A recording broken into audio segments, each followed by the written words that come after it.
ये देखिए, यहीं से होकर के आपको जाना पड़ेगा। जय हो आला उदल की। और ये देखिए, कुछ ये जो पत्थर हैं ये आपको नए लगाए गए हैं क्योंकि ये टूट फूट गए थे। इधर देख लीजिएगा, 1 2 3 4 5 कमरे इस तरह से छोटे छोटे बनवाए गए हैं, जिससे साफ ये प्रतीत होता है, साफ ये प्रतीत होता है कि ये सैनिकों के लिए बनवाए गए थे। और सैनिकों के लिए जो युद्ध हुआ करते थे, वो सैनिकों का युद्ध का सामग्री यहीं पर रख दिया जाया करता था उस वक्त जब। बाकी देखिए, काफ़ी मेहनत चल रहा है, काफ़ी सफाई का अभियान यहाँ पर चल रहा है। अब देखिए, जाली लगा दी गई है ऊपर। पहले जाली नहीं हुआ करती थी, आज से 3 साल पहले। अब जाली भी ऊपर लगा दी गई है, जिससे लोग अंदर प्रवेश न कर पाए। ऊपर से पता लगा कि ऊपर चढ़ के प्रवेश कर जाएं।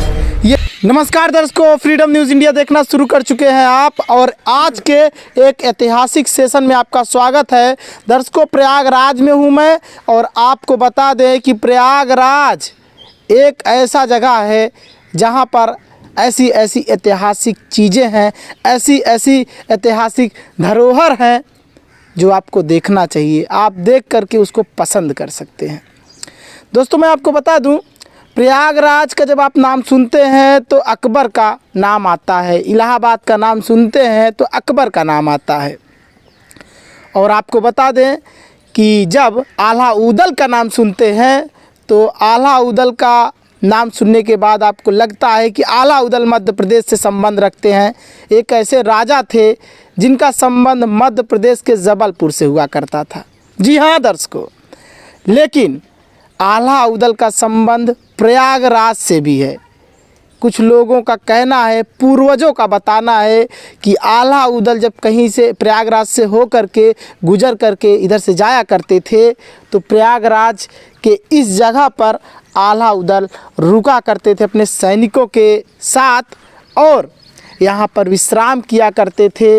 और युद्ध करने भी जब कहीं जाया करते थे तो यहीं पर उनका जो है युद्ध की जो सामग्री होती थी उसको तैयार करते थे, घोड़ों को तैयार करते थे, तमाम तरह की जो चीज़ें होती थी उसको तैयार करते थे। आइए आपको लेकर चलते हैं, दिखाते हैं आखिर क्या है इस जगह पर खास।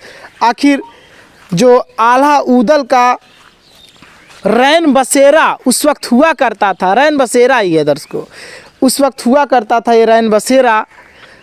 आखिर अंदर से किस तरह से दिखता है दर्शकों, ये भी बता दे, पुरातत्व विभाग ने और ख़ास तौर से भारत सरकार ने इसको रीडिज़ाइन किया है। मतलब पूरी तरह से आगे का हिस्सा तो नहीं, लेकिन पीछे के कुछ हिस्से इसको फिर से पुनः निर्माण कराया गया था, फिर से बनवाया गया था, क्योंकि थोड़ा बहुत टूट फूट गया था। यहाँ के कुछ उपद्रवी या फिर कह लीजिए गांव के ही कुछ लोगों के द्वारा नुकसान पहुंचा दिया जाया करता था उस वक्त। आज से कुछ साल पहले जब हम यहाँ पर आए थे तो बाउंड्री वॉल नहीं हुआ करती थी। दिखा दीजिए, अब बाउंड्री वॉल बन गया है, दिखाइएगा, ये देखिए बाउंड्री वॉल बन गया है। और अब ये किला सुरक्षित है, उपद्रवियों से सुरक्षित है, जो इतिहास को मिटा देना चाहते हैं उनसे सुरक्षित है ये किला। और यहाँ पर एक गार्ड साहब हैं, इनसे भी पूछ लेते हैं क्या नाम है इनका। क्या नाम है? अनूप कुमार। कहाँ से अनूप आप? घोरपुर। घोरपुर से। कितने दिन से यहाँ पर काम कर रहे हैं? मैं 2 महीना हो गया। 2 महीना। अच्छा, कुछ इतिहास इस किले के बारे में जानते हैं? नहीं जानते। जानना चाहते हैं या फिर क्या कहते हैं, इंटरेस्ट नहीं है आपके अंदर? है इंटरेस्ट है, लेकिन कोई बताया नहीं होगा। अभी कोई बताया नहीं। गाँव वालों के द्वारा क्या पता चलता है?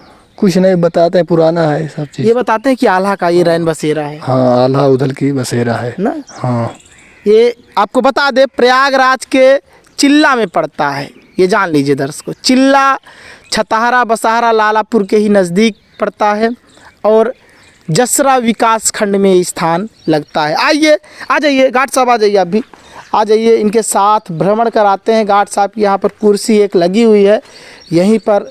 और ये देखिएगा, ज़्यादा तो भव्य नहीं, ज़्यादा अच्छी, उतना अच्छा डिज़ाइन तो नहीं बनवाया गया था, उतना अच्छा कलाकृति तो नहीं की गई थी, लेकिन फिर भी उतना बनवाया गया था जिससे वो लोग अच्छे से आराम कर पाते, अपना युद्ध के साजो सामान रख पाते। ये देखिए, यहीं से होकर के आपको जाना पड़ेगा।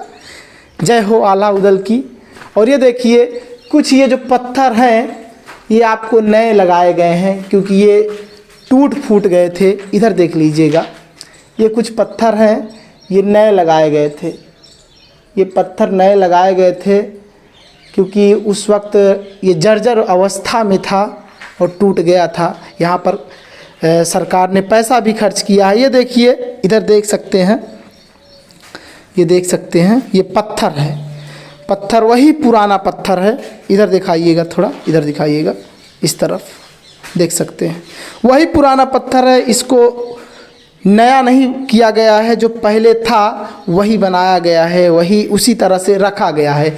और देखिए, ये मुख्य द्वार है, ये मुख्य द्वार है। द्वार के जो सामने आपको दिखाई देगा, ये थोड़ी थोड़ी जो है कलाकृतियाँ पत्थर की बनी हुई, देखिए ये पत्थर की बनी हुई थोड़ी थोड़ी कलाकृतियाँ आपको दिखाई देंगी, जो कि उस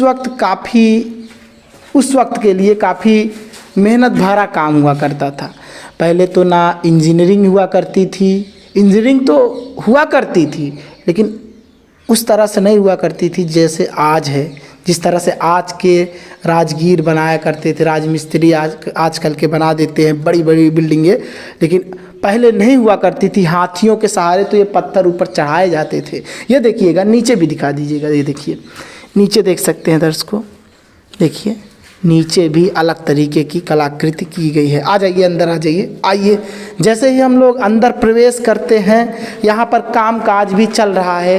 अभी इस किले को और भी सुंदर बनाने की प्रयास चल रही है, देख सकते हैं दर्शकों। और इधर देखिएगा, कभी हम आया करते थे आज से 4 से 5 साल पहले, जब हम यहाँ पर स्टोरी किए थे, तब उतना अच्छा नहीं दिख रहा था। मतलब यहाँ पर कुछ गांव के लोग यहाँ पर जानवर बांध दिया करते थे, या फिर गांव के लोग यहाँ पर आकर के जो है सोया करते थे, लेटे रहा करते थे। इस तरह का माहौल दिखता था, लेकिन अब नहीं होता इस तरह से। क्या अब गांव के लोग भी अभी भी आते हैं, परेशान वगैरह करते हैं? नहीं, अब नहीं परेशान। नहीं, पहले तो काफ़ी ऐसा था, परेशान। बाउंड्री नहीं थी, इस वजह से घुस आते। ठीक, जी सर, आ जाइए। ये देखिए यहाँ पर अच्छा कुछ बनेगा क्या? आ जाइए गार्ड साहब यहाँ पर आ जाइए, पास में आ जाइए। ये जो मिट्टी है, कुछ यहाँ पर बनने वाला है क्या? पता नहीं, मालूम नहीं है। नहीं मालूम। अच्छा, ये देख सकते हैं, बता रहे हैं इनको मालूम है नहीं। बाकी देखिए, काफ़ी मेहनत चल रहा है, काफ़ी सफाई का अभियान यहाँ पर चल रहा है। अब देखिए जाली लगा दी गई है ऊपर। पहले जाली नहीं हुआ करती थी, आज से 3 साल पहले। अब जाली भी ऊपर लगा दी गई है, जिससे लोग अंदर प्रवेश न कर पाएँ। ऊपर से पता लगा कि ऊपर चढ़ के प्रवेश कर जाएं। ये मेन स्थान है, ये मेन एक तरह से इसको अगर आप मंदिर की श्रेणी में रखेंगे इस जगह को, तो ये गर्भगृह कहलाएगा।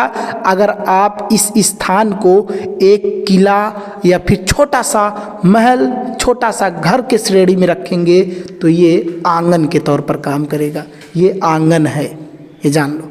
आंगन के जो है बाएं और दाएं ओर पर, इधर देखिएगा, बाएं और दाएं ओर पर, बाएं ओर पर एक छोटा सा कमरा आपको दिखेगा उधर, और एक दाएं ओर पर एक छोटा सा कमरा दिखेगा इधर। और 1 2 3 4 5 कमरे इस तरह से छोटे छोटे बनवाए गए हैं, जिससे साफ ये प्रतीत होता है, साफ ये प्रतीत होता है कि ये सैनिकों के लिए बनवाए गए थे। और सैनिकों के लिए जो युद्ध हुआ करते थे, वो सैनिकों का युद्ध का सामग्री यहीं पर रख दिया जाया करता था। उस वक्त जब आल्हा उदल मध्य प्रदेश से चल करके उत्तर प्रदेश से होते हुए कहीं भारत के और कोने पर जाया करते थे, तब। आ जाइए, ये दिखाइएगा। टॉर्च जला लीजिए, थोड़ा जला लीजिएगा। ये देखिए छोटा सा कमरा है, ये दिखाइएगा। देखिए ये छोटा सा कमरा है, और कमरा ये अब पूरी तरह से मजबूत हो चुका है। आज से 3 साल पहले जब हम आए थे तो ये कमरा ऐसे लग रहा था कि यहाँ पर ये ऊपर का चट्टान गिर जाएगा यहाँ पर, और मैं डर के मारे अंदर भी नहीं गया था उस वक्त। लेकिन आज मैं दिखा रहा हूँ, देखिए ये भी एक कमरा है। मतलब इसी तरह से ऐसे ही कमरे आपको दिखाई दे जाएंगे, सेम टू सेम ऐसे ही कमरे आपको दिखाई दे जाएंगे। और छोटे छोटे कमरे, अच्छा छोटे छोटे कमरे हैं, क्या लगता है उस वक्त एक कमरे में कितने लोग आ जाया करते होंगे? 8 से 10 लोग। 8 से 10 लोग आराम से आ जाते थे ना, क्योंकि 5 कमरे हैं तो 50 सैनिक तो ऐसे ही आराम से ना। हाँ, ये जान लीजिए 50 सैनिक आराम से ऐसे ही